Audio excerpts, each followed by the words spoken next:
Bismillahirrahmanirrahim. Assalamualaikum warahmatullahi wabarakatuh. Oke, hari ini saya akan menjelaskan tentang text classification, yang mana text classification itu adalah pengembangan dari sistem IR. Ya, jadi selain untuk kemarin kita sudah membahas banyak tentang IR, nah sekarang lebih ke pengembangan algoritma yang dipakai untuk mengklasifikasikan tumpukan dokumen. Nah, kenapa harus klasifikasikan dan bagaimana cara melakukannya, nanti kita akan bahas. Oke, kita lanjutkan. Nah, nanti untuk konten yang akan dibahas di sini adalah tentang text classification, kemudian beberapa algoritma seperti decision trees dan SVM atau support vector machine classifier. Nah, nanti juga kita bahas lagi sedikit yaitu tentang precision dan recall yang sebelumnya sudah pernah kita bahas di pertemuan 6. Oke, apa sih classification gitu ya, dan apa aja gitu ya yang harus dilakukan dalam classification. Nah, classification sendiri adalah tugas memilih label kelas yang tepat jika diberikan sebuah input. Jadi misalkan kita punya inputan, sebut saja seperti yang kemarin adalah ikan salmon gitu ya. Jadi kalau misalkan kita pengen mengklasifikasikan apakah ikan itu benar ikan salmon atau bukan dan sebagainya, kita butuh nanti dokumen training atau data trainingnya, dan kemudian nanti kita coba bisa coba dengan dokumen testingnya gitu ya. Nah, itu pernah kita bahas sedikit di pertemuan 6 ya. Jadi di sini ya yang paling perlu digarisbawahi adalah pada proses klasifikasi itu perlu namanya proses training ya. Karena kalau tidak ada training atau pembelajaran, maka algoritma atau klasifikasi tersebut pasti tidak akan jalan ya. Nah, ini yang sudah yang memang sudah diterapkan dan sebagainya, yaitu adalah contohnya adalah misalkan mengklasifikasikan atau memutuskan bahwa email yang masuk ke email kita itu adalah spam atau bukan ya, berdasarkan data training yang sudah dikelola oleh pemilik email, misalkan Google atau Yahoo dan sebagainya.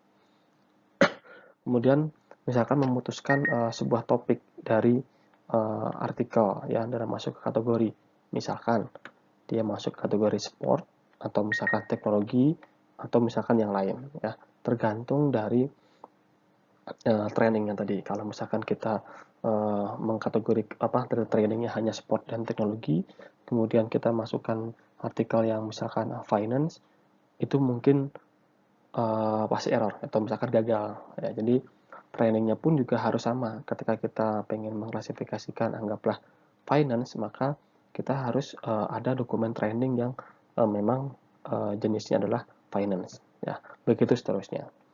Kemudian di sini juga yang masih sering dan sangat sering diteliti adalah sentimen analisis ya. Jadi ini merupakan penggambaran dari tanggapan positif atau negatif. Jadi kalau misalkan kita punya anggaplah komentar atau apapun itu, kemudian komentar itu kita bisa klasifikasikan apakah ini komentar positif atau negatif. Sehingga kalau misalkan nanti kita punya sebuah anggaplah artikel atau misalkan postingan, kemudian banyak yang mengomentari, oh kalau misalkan yang banyak yang negatif, berarti kemungkinan besar apa yang kita sampaikan negatif gitu ya. Atau mungkin sebaliknya. Atau mungkin misalkan kita yang biasa diterapkan sekarang adalah misalkan komentar di sosial media atau di YouTube. Biasanya sebelum komentar itu ditampilkan oleh sistem misalkan Instagram sendiri atau YouTube sendiri, dia akan dicek apakah mengandung unsur sara atau tidak. Kalau dia mengandung unsur itu, maka akan otomatis diblok dan kemudian akan diberitahukan kepada pemilik akun, ini ada komentar seperti ini, mau ditampilkan atau tidak. Ya, biasanya seperti itu. Jadi secara otomatis dia akan ngeblok komentar-komentar yang memang sudah diklasifikasikan atau ditrainingkan kalau yang seperti itu adalah komentar negatif atau tidak baik. Nah, untuk training data itu kurang lebih seperti ini ya. Jadi contoh ya, kita anggaplah punya sebuah algoritma, kemudian algoritma itu kita masukkan data-data seperti ini. Ada mobil pun juga ada beberapa, ada yang model kayak gini, ya, ada yang kayak gini, ada yang kayak gini, dan juga sepeda. Nah, Kemudian nanti si algoritma machine learning itu dia akan mengolah dan membuat pola. Jadi kalau misalkan yang seperti ini adalah mobil, ini adalah sepeda dan sebagainya. Kemudian misalkan kita masukkan sebuah gambar, nah kemudian si gambar ini kita nggak kasih tahu kalau ini mobil. Nah kemudian tugasnya si machine learning ini memprediksikan apakah ini mobil atau bukan. Kalau misalkan dia mobil, berarti benar. Kalau misalkan dia memprediksikan sepeda, berarti si machine learning-nya bermasalah, ya. Atau mungkin data trainingnya kurang, ya. Kurang lebih seperti itu. Itulah gunanya data training. Semakin banyak misalkan data training yang kita masukkan, maka semakin pintarlah si machine learning ini, gitu ya. Karena mungkin mobil kan nggak cuma yang seperti ini ya, bentuknya bisa macam-macam, gitu ya. Maka dengan nanti pola yang diamati oleh si machine learning, nanti ketika dimasukkan di dokumen testing, maka secara otomatis dia akan memprediksi, oh ini adalah mobil, atau oh ini sepeda, dan sebagainya. Oke. Nah, kemudian ini contoh untuk mengklasifikasikan email ya, email masuk. Jadi provider email seperti Gmail atau Yahoo dan sebagainya, dia sudah mempunyai data-data. Ini adalah spam atau ini adalah bukan spam, gitu ya. Kemudian dimasukkan dalam algoritma mereka dan dimasukkan ke dalam sistem proteksi dari si email tersebut. Misalkan ada yang ngirim email, kemudian sebelum dia masuk ke kotak masuk kita ya, sebelum masuk ke inbox gitu ya, dia akan diklasifikasikan dulu oleh algoritma yang sudah ditempelkan di Gmail atau di Yahoo gitu ya. Dan mereka misalkan anggaplah oh ini adalah spam, maka secara otomatis dia akan memasukkan ke spam folder. Jadi biar user itu nggak usah harus setiap hari atau setiap saat mengecek ini spam atau bukan. Dan juga untuk memprevent atau menghalangi banyaknya dikirim virus atau yang lainnya gitu ya. Jadi ketika ada sudah masuk ke spam itu orang sudah akan di warning gitu ya ketika membuka email tersebut, dibaca dengan hati-hati dan tidak sembarangan klik gitu ya. Kalau ada tautan atau misalkan ada apapun yang bisa di-download, itu pasti akan sangat hati-hati. Kalau misalkan itu memang ternyata itu dokumen atau email itu email bener gitu ya, maka nanti akan ada checklist tersendiri yang mana checklist tersebut nanti akan ngasih tahu ini bukan spam ya, dan itu nanti akan diperbaiki oleh si Gmail dan dia akan masuk ke inbox ya. Kurang lebih seperti itu. Nah, kemudian ini untuk contoh pengelompokan artikel. Jadi misalkan ya sekarang kan kita sudah bisa banyak baca artikel, bisa banyak baca ya pokoknya hampir semua yang kita baca sekarang itu bentuknya kurang lebihnya artikel. Entah itu yang di website, entah itu yang di Facebook, entah itu yang di banyak banget ya intinya ya. Nah, artikel-artikel itu ya yang sekarang dulunya bentuknya mungkin koran ya. Nah, sekarang koran sudah menjadi digital. Nah, dari situ semakin banyak berita yang diupload. Nah, dari berita atau artikel yang diupload itu karena semakin banyak maka perlu semacam pengelompokan, pengkategorisasian atau klasifikasi. Nah, kenapa itu perlu? Jadi kalau misalkan nih dokumen tersebut masuknya ke entertain, maka nanti akan dikelompokkan ke entertain. Kalau dia bentuknya sport akan masuk ke sport, kalau teknologi misalkan ke teknologi atau mungkin kategori yang lain ya. Jadi ketika nanti user pengen mencari dokumen atau artikel yang bentuk atau pembahasan tentang teknologi, maka dia tinggal klik satu menu yang memang menu itu nanti akan terkoneksi langsung dengan artikel-artikel yang membahas tentang teknologi, termasuk dengan yang sport dan yang entertain gitu ya. Jadi memang fungsinya sangat menarik ya, sangat kompleks juga untuk pengembangan teknologi yang sekarang ini ya. Kan sudah banyak banget yang bayangkan dalam satu hari itu mungkin yang upload artikel banyak, dan kemudian kalau butuh orang untuk mengklasifikasikan satu persatu kan harus dibaca dulu gitu ya. Nah, kalau dengan menggunakan algoritma atau menggunakan metode text classification ini dia akan otomatis terpilah-pilah sendiri. Nah, mungkin nanti kalau ada yang mungkin salah dan sebagainya, nanti akan ada pengecekan ulang, gitu ya. Nah, kalau ini adalah sentimen analis ya. Jadi, sentimen analis itu misalkan ada sebuah komentar ya. Kenapa saya selalu mengatakan komentar? Karena kalau artikel, kemudian kita cek sentimennya itu akan agak sulit ya, karena kan banyak banget. Sedangkan kalau untuk sentimen ini lebih ke yang ya pendek-pendek lah, gitu ya. Hanya 140 karakter, 150 karakter, dan sebagainya. Nah, untuk sentimen sendiri biasanya ada positif, ya, ada negatif, ya. Nah, negatif ini ya biasanya komentar yang jelek, yang bisa dianggap sebagai spam atau mengandung unsur sara dan sebagainya. Nah, kalau netral itu biasanya nggak dipakai ya, nggak ada yang netral, hanya positif atau negatif gitu ya. Jadi biasanya itu. Nah, mungkin di sini kita bisa tambahkan netral ya, tapi kalau netral itu biasanya nggak dimasuk dalam penelitian, hanya ada dua, mau positif atau negatif gitu ya, baik atau buruk. Dan netral ini biasanya masuknya ke positif ya, kurang lebih seperti itu.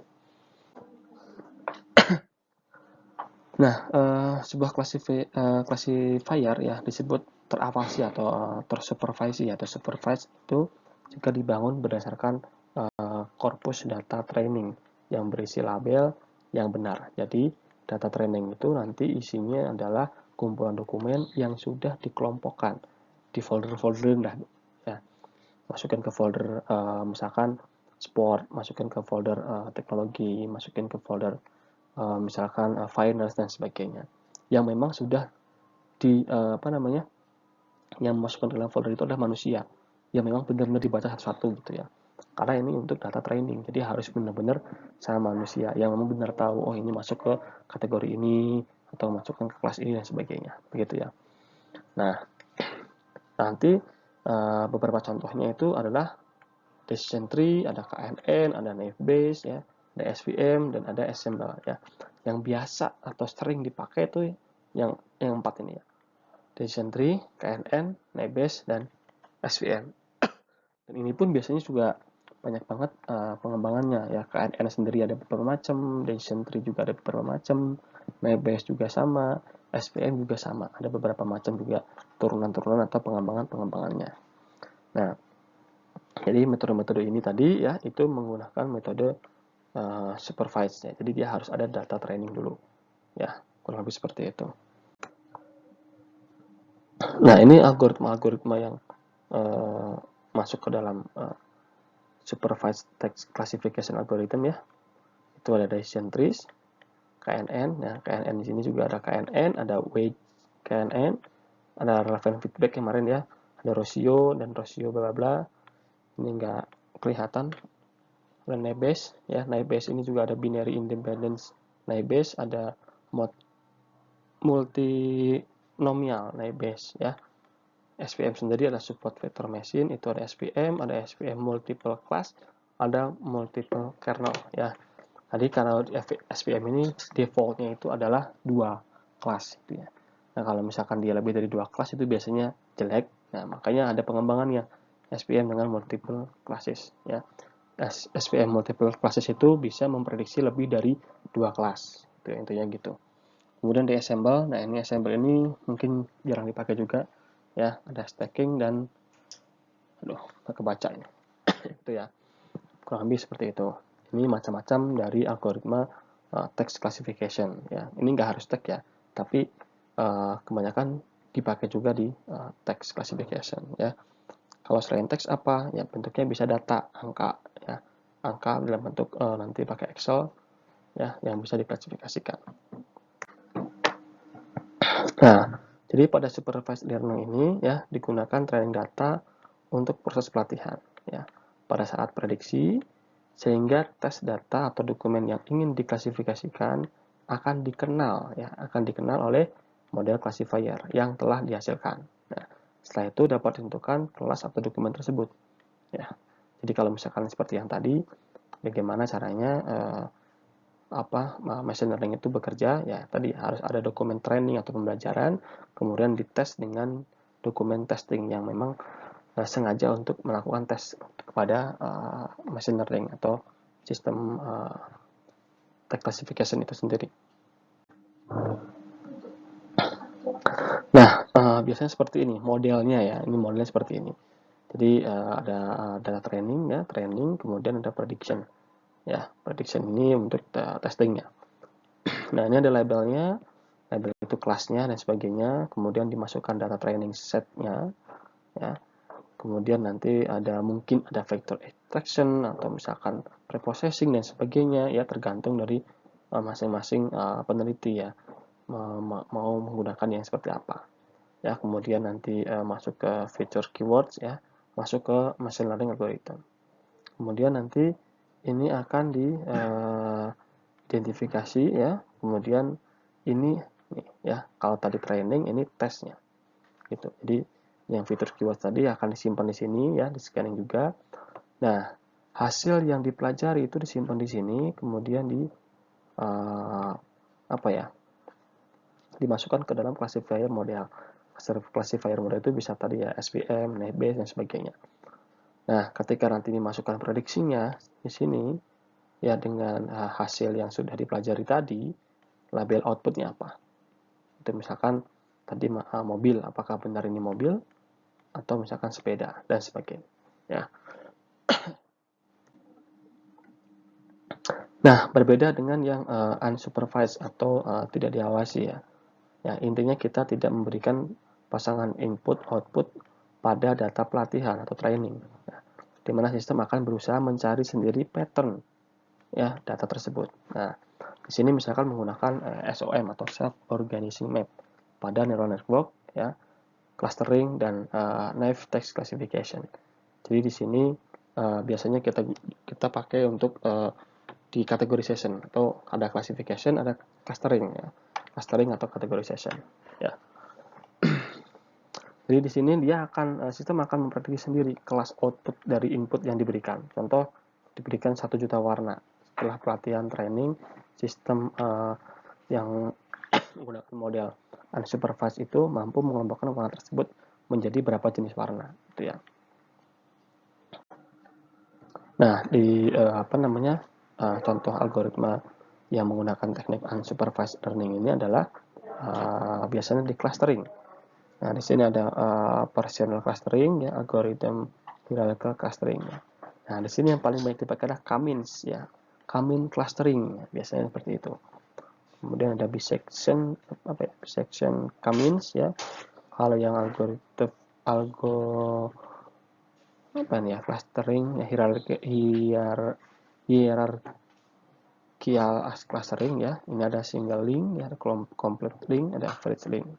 Nah, kemudian untuk naive text classifier sendiri itu ada menggunakan vektor model ya gitu.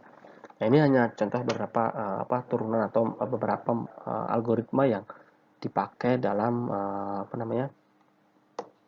teknik dari unsupervised learning atau yang biasa dipakai untuk clustering ya.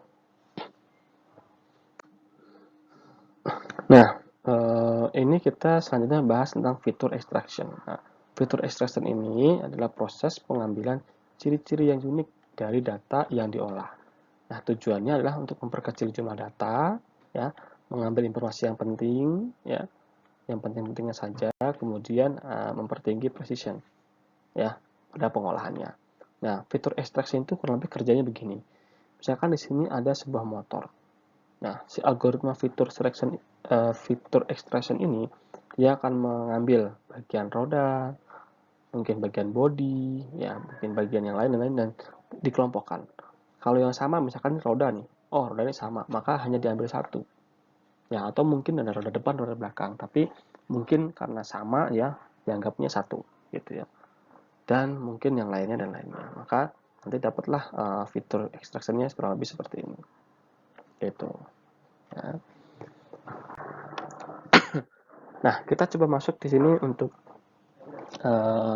membahas sedikit tentang decision trees ya. Ini ya salah satu algoritma yang biasa digunakan untuk melakukan klasifikasi, biasanya di association ya. Decision trees ini adalah metode yang biasa digunakan untuk mengambil keputusan ya, keputusan informal atau sederhana ya. Umumnya decision tree ini dimulai dengan satu node atau simbol ya, kemudian node tersebut bercabang untuk menyatakan pilihan-pilihan. Contoh di sini ya decision node, Di sini ada root-nya, kemudian subtree-nya seperti ini.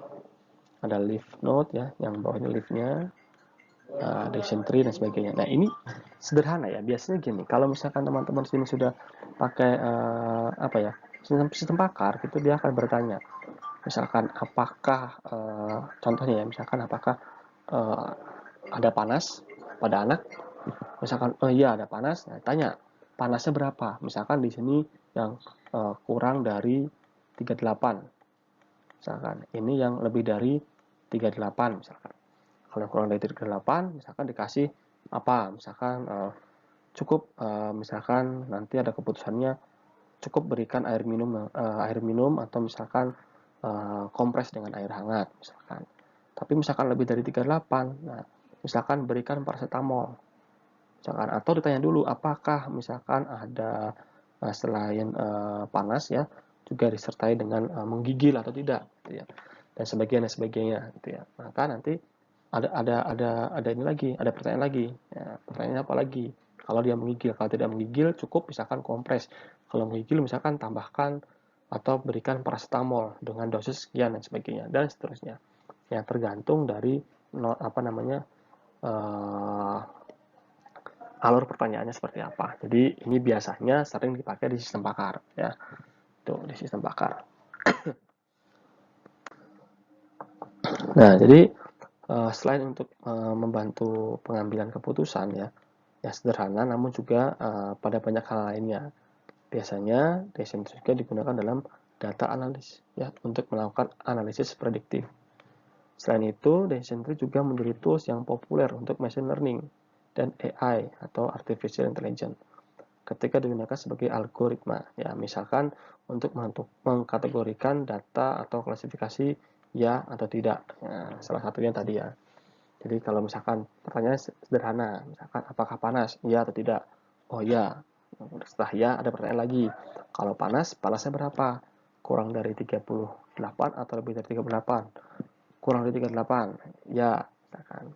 Kemudian nanti ada pertanyaan lanjutannya apa, kalau kurang 38 misalkan ada pertanyaan lagi atau tidak, kalau tidak ada pertanyaan biasanya langsung keputusannya apa gitu ya.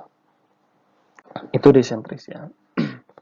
Selain itu ya, beberapa contoh desentris dalam perusahaan di berbagai industri adalah menilai peluang atau prospek pertumbuhan ya, pertumbuhan misalkan penjualan biasanya ya. Kemudian mencari calon klien ini untuk menentukan segmentasi ya, produk kita apa, kemudian segmentasinya kemana.